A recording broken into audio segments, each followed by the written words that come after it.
This video is about self-help listening part 4 to part 6.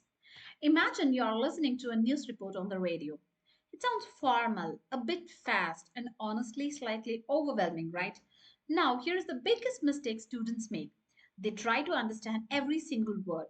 That's exactly where things go wrong because news reports are designed to include many events, background details, extra explanations, and sometimes irrelevant information.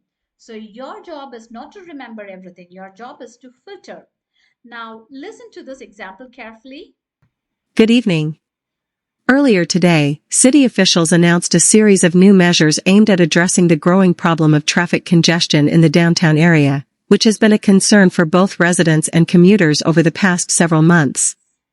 The proposed plan includes expanding public transportation services, such as increasing the number of buses during peak hours, as well as introducing stricter parking regulations in high-traffic zones.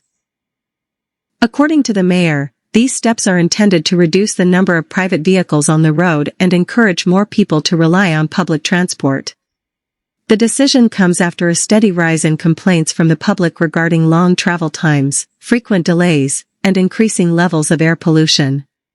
In a recent statement, one commuter mentioned that daily travel times have nearly doubled over the past year, highlighting the urgency of the situation.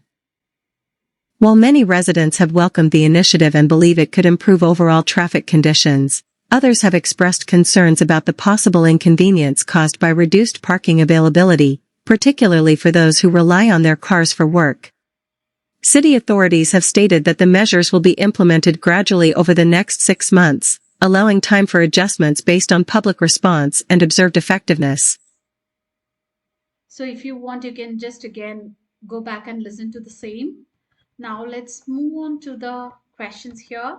The first question is: what is the main purpose of the new measures introduced by the city officials? And the four options are given here. And the right option is option B, to reduce traffic congestion and encourage public transport use, because that was the thing has been given there in the audio. And which of the following best explains why some residents are concerned about the plan? Just go through the four options and let me reveal the correct answer. Option C. They depend on private vehicles and may face parking difficulties. Yes. What can be inferred about the effectiveness of the plan? And the right option is option B. Its success will depend on public response and implementation. Yes, that's what she told, right?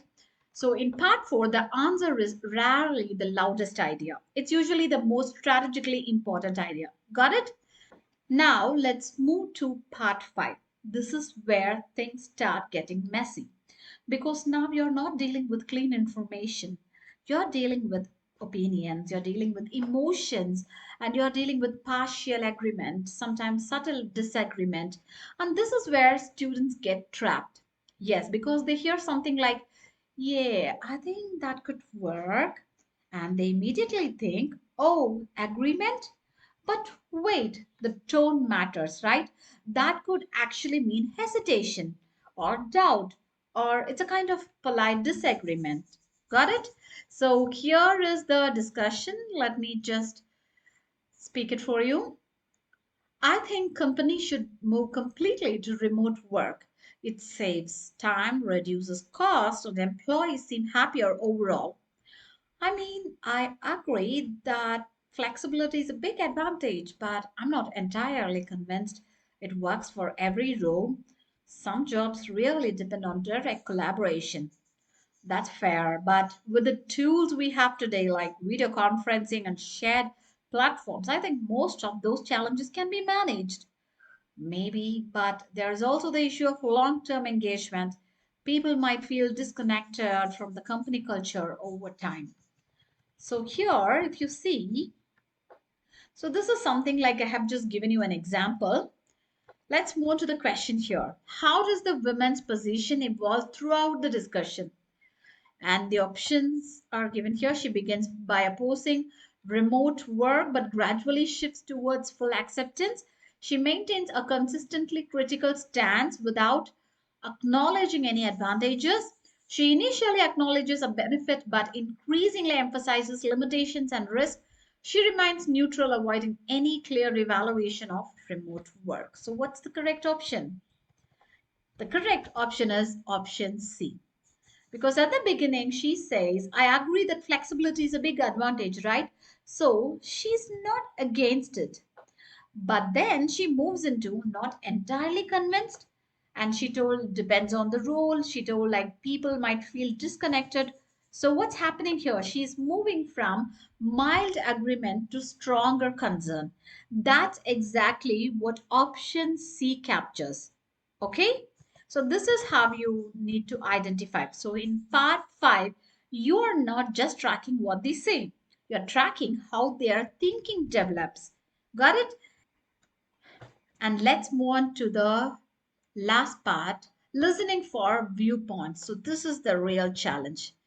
Now, this is where most students they lose control because here your brain is trying to understand ideas, your brain is trying to remember what the speakers are speaking or saying, what could match the opinions and avoiding confusion all at the same time. Okay, and if you don't have a system, that means you get overwhelmed. So, this is the script.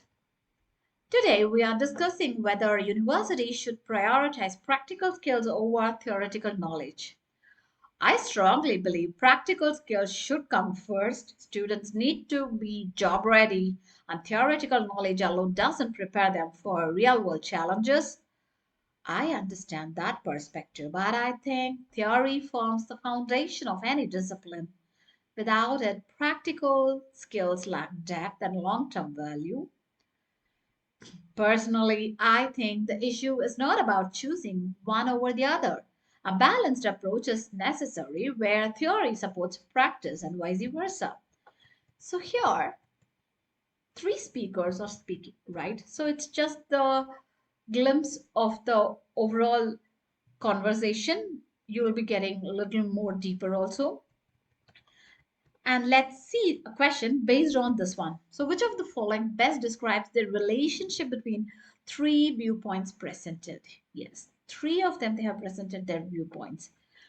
The first option is direct opposition between two extreme positions, with the third attempting to reconcile them.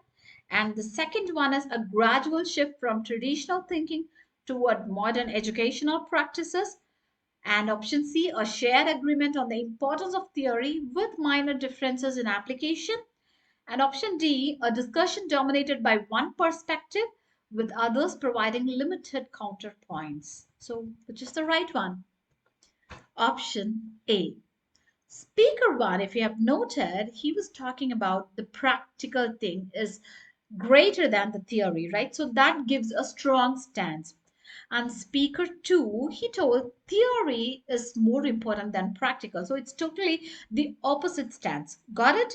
And speaker three was telling about balancing both. So, what's happening here? Two extremes, one mediator. So, that is exactly what option A says here, a direct opposition between two extreme positions, with the third attempting to reconcile them. So, the third person is trying to act as a mediator between their agreements. Okay. So, here in part 6, you're not answering questions, you are mapping relationships between ideas. Got it? So, that's all for today's video. Kindly like, share, and subscribe for more self help tips. See you in the next video. Bye bye.